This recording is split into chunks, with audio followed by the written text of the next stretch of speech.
Please welcome back Michel Gondry, whom I've never met.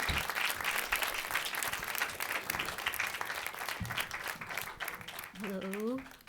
Thank you so much for this absolutely lovely film, and thanks to Unifrance for sponsoring the travel for this film. Well, when we first saw it at the selection, we were completely charmed.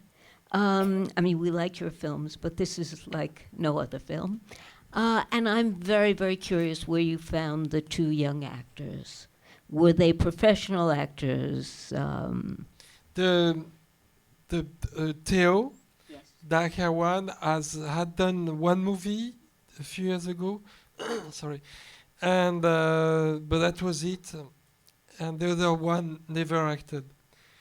Daniel never acted, and we had a casting company, two women, and then they had people helping them, and they went all over Paris and in suburbs to find the right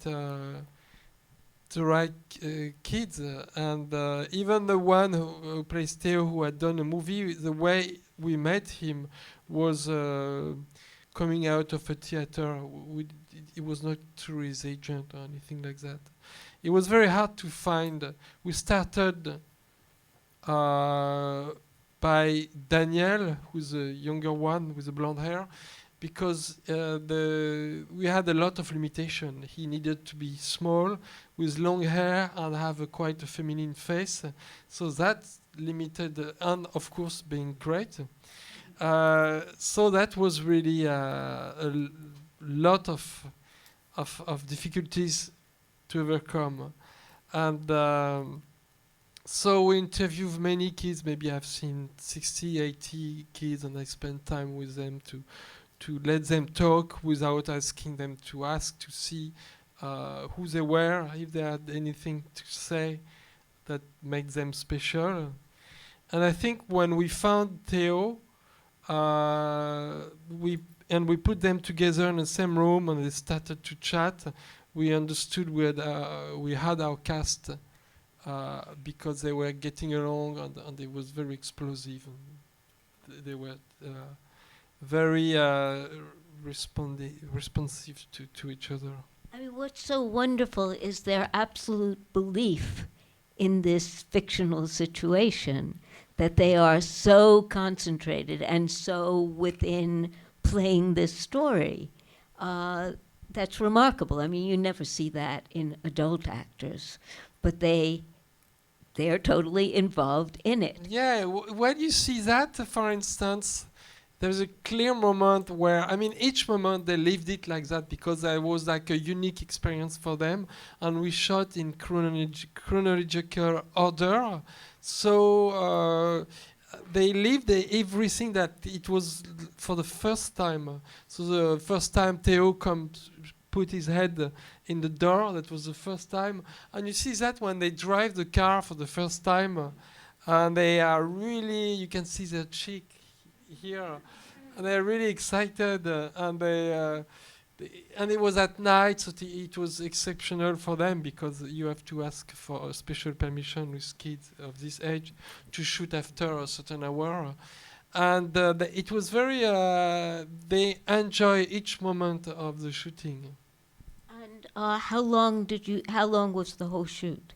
Well, it was 9 weeks, which is quite a lot for this type of movie, and this because the youngest kid was 13 at the time, and there is very heavy restriction with kids protection in France. So during the holiday time, we could have him for 6 hours per day maximum, and then during school time we had only 4 hours. So that made short days. And is this based on a memory of childhood of your own? I mean, what made you want to make a film about? Well, the first half is really completely true to my experience with life. how embarrassed. When I watch a film with the audience, I feel embarrassed because it's, okay, that's me. That's what I was doing. And the second part, and basically, for a while I've been wondering. I noticed that I was befriending the most rejected kids of each class each year, one year after another, and I was wondering why. And then I realized because they were, it was Versailles, a bit conservative, and most of the kids they were, it's something like their parents, in sort of a mold. And these kids I would befriend would be like not getting along with his parents or having difficulties with his family or with his life, and most of the time was very creative and unique. So I wanted to explore that, and to do that I collected a selection, a series of memories, and I started to tell a story. And so I focused on one of my friends who was really close to Theo in Gasoline in the film, whose parents, his father was really mean, and he was an antiquity dealer, and his mom was very fat, and he didn't have an easy life, but he had these things he could make that make me dream. And we had this project to build a car, only we didn't do it. We made other stuff. And so I use the second part of the film. I realized I achieved the dream we couldn't make. Questions out here?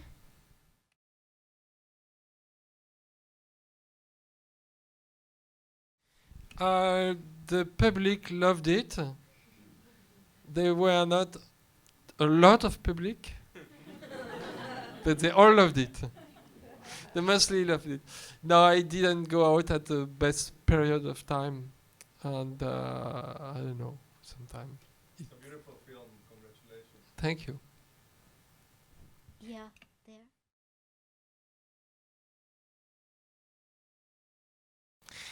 I don't know because I couldn't.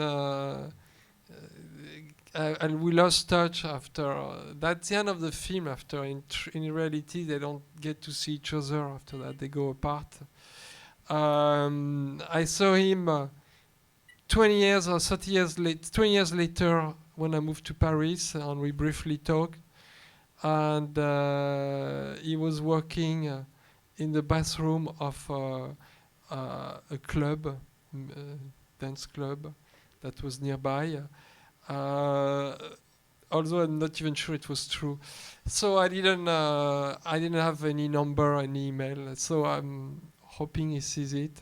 But I have other friend who some element of the story are taken from, because it's not only one friend, who reach out to me and say, "Oh yes, we did that together," and so on. So that was sweet. At the end, yeah. What was the thing you liked most about making this film? I should repeat the questions. Well, the writing was very easy because it came to me really sort of in a linear way. What happened is like I collected memories, and while I was starting to write those memories and thinking back of my past, I had dreams quite vivid, maybe once a day or once a week, and those dreams were, I used them for the second half of the film. All the Asian football team, the flying backwards, the haircut, the dentist, all that. It was a dream that I didn't try to explain, but I was assuming that because I was reminiscing of my teenage years or youth, they would have some meaning. But I didn't try to explore them. I just used them to describe the adventure. So that was pleasant. But the most pleasant part was to work with these kids and a very small crew with only one camera. And these kids, they were so happy to be there. And we didn't have makeup, a hairdresser. And they were coming on set and we were ready to shoot. And there were no star problems to ego and all this stuff too. So I told them that I would never compliment them on their work because it would affect their acting. So I was quite rude to them, but it was fun. I mean, not I didn't beat them up, but it was a very nice interaction. Like the youngest one was always asking questions, and sometimes my head would explode. But he would know exactly what was going on in my head. Like at some point, I yelled at an actor, an adult, the one who was playing his father, and I realized that I would never had yelled because he was an unknown actor, and I would never had dare to yell at Audrey Tatou, and I was ashamed of myself to behave like that. And he knew that that was going into in my mind, so he was very perceptive, and all those little detail between us was what was special in this shooting. And now do they want to become actors, do you think? Yeah, but I keep telling them that there were very little chance for them to become actor. Especially, I think Theo, the oldest one, has more capacities, and the younger one, Daniel, is. I mean, I like him as much, if not better, but he was completely instinctive. I don't think he could embody somebody else. And he was terrible at drawing. And I told him, I think you have still a better chance to be an artist than than an actor. I mean, you don't want. I mean, it's a unique experience they're having, but you don't want them to live thinking, okay, that's going to be my life. So you have to be really careful. So they enjoy the moment, but they don't believe that that's going to be their life. But I'm not worried for him because he's like super smart and he's going to do a better job than actor. Maybe they'll be directors. Yeah, well, no, yes. But I'm not saying it's a better job. Another question out here? Yeah. Yes, completely. The car was. She's asking if the children drove the car. Yeah, the car was fully working. They had so much fun driving it. They ran into dangerous situation. One time, the first time they took the car, they really nearly crashed into a bus because the turn was very difficult to. They were not tight at all. They were very wide, the turn. So he ended up on the left side of the street in front of the bus in the middle of the night, and he was really scared. But part of that, it went smoothly, and they really they had the best time. We wanted to tow the car at some point, but we never used it. They were driving on their own, and we were trying to follow another car on the side. Or we would stick all the crew in the back of the car, of the house car, and so we were like 4 technicians trying to capture the image while they were driving on their own. And we keep saying them, don't go too fast. It's not supposed to go so fast. We have to limit the speed of the system. Yeah. I designed the car for the film. But that's my little, that's what comes the most naturally for me, this type of mix-up element and such. But that's the only really quirky thing in the film. But the film, I wanted to shoot it in a very straightforward manner.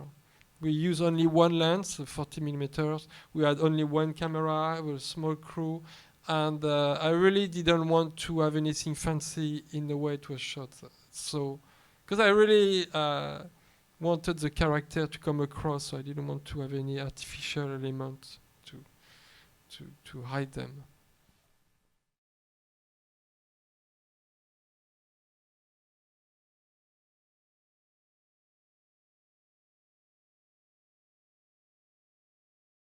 Yes.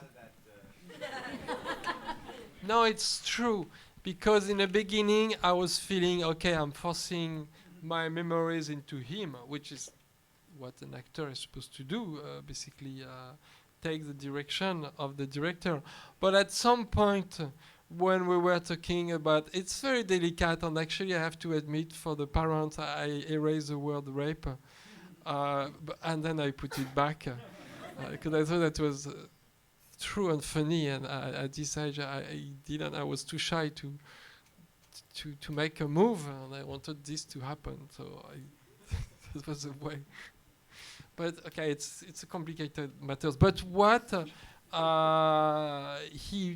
what resonated to him is this conflict he had with some feeling he had for this girl and some much more sexual impulse that were completely in contradiction with the love he has for this girl.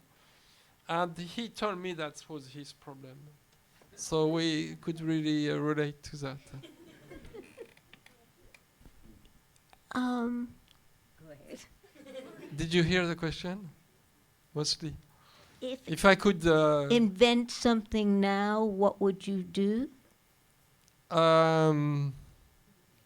Is that the question? Yeah.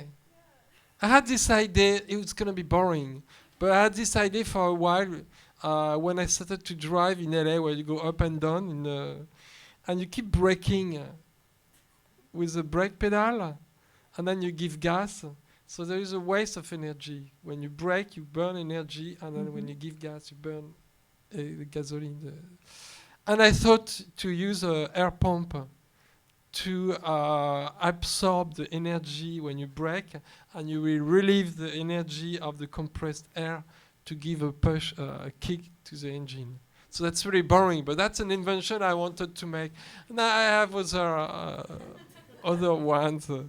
But one invention I had put together is this home movie factories where we build a series of sets, and we invite anybody who's not from the film world to come as small crew and do their own film with their own story. So it's a system I have developed. It's just not something I would want to do. It's something I'm doing. Where is this happening? This is happening everywhere. It started in New York here at the Dage Galleries, and it went to Brazil, Moscow, and France, and now it's in north of France.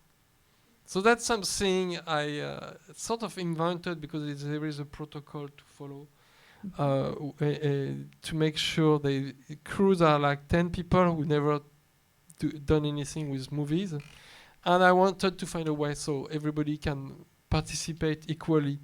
So I made a very careful protocol where they have to decide of the genre, the title, and the storyline by suggestion and vote.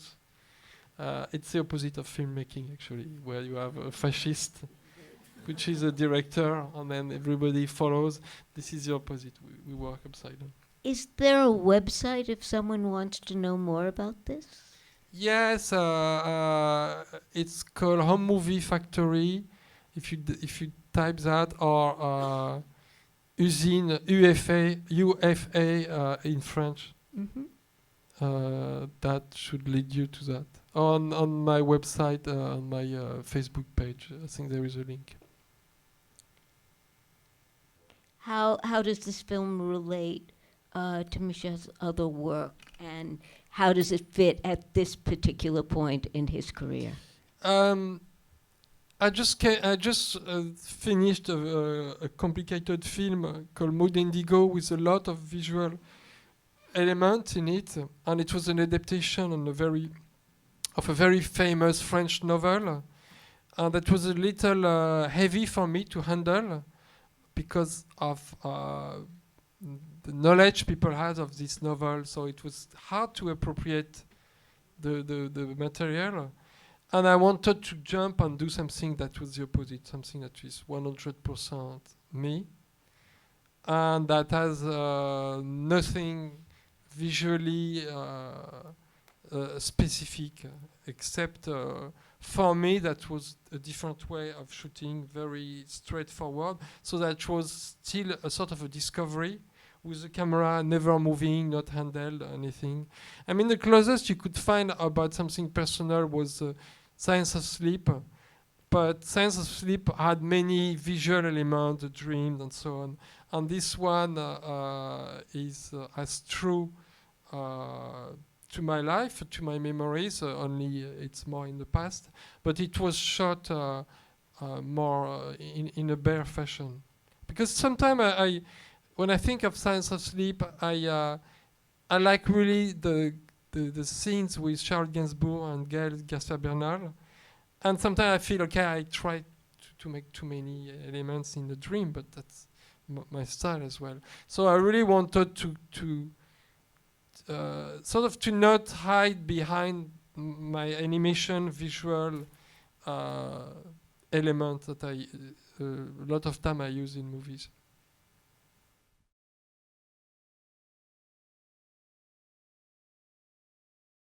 Yeah, I wanted to be a painter and to have a girlfriend too. And an inventor as well. Yeah, this will be the last one. The question is about the last shot of the film and it being the young girl rather than either of the boys. Well, that was my first version of the story, and then I tried a different draft where the end of the story would be basically when you see after the party the two characters and they project themselves in the future, imagining that they gave up their dream, and it's how they come back to finish the car. And in this previous draft, I had extended this scene, and that's why they are dressed like old people, to imagine they meet again after 40 years. And they were, and when we did the rehearsal, it was hilarious. And they were pretending to be super old and reminisce about the fact that they didn't do the car and they didn't do the trip. Only I wanted to shoot an alternative version on which they say, I remember we did that and we went that and that was the best summer of my life. So I wanted to finish on that and cut back to this fake flashback and having them reminisce about their journey as old people, but kids made up as old people.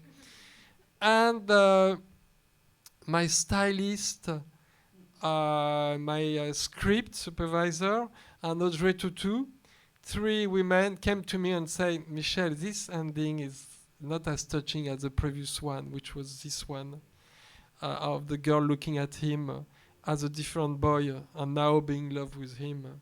So I always listen to women, so I executed this ending, which I think is stronger. Thank you so much. And thank you for the film.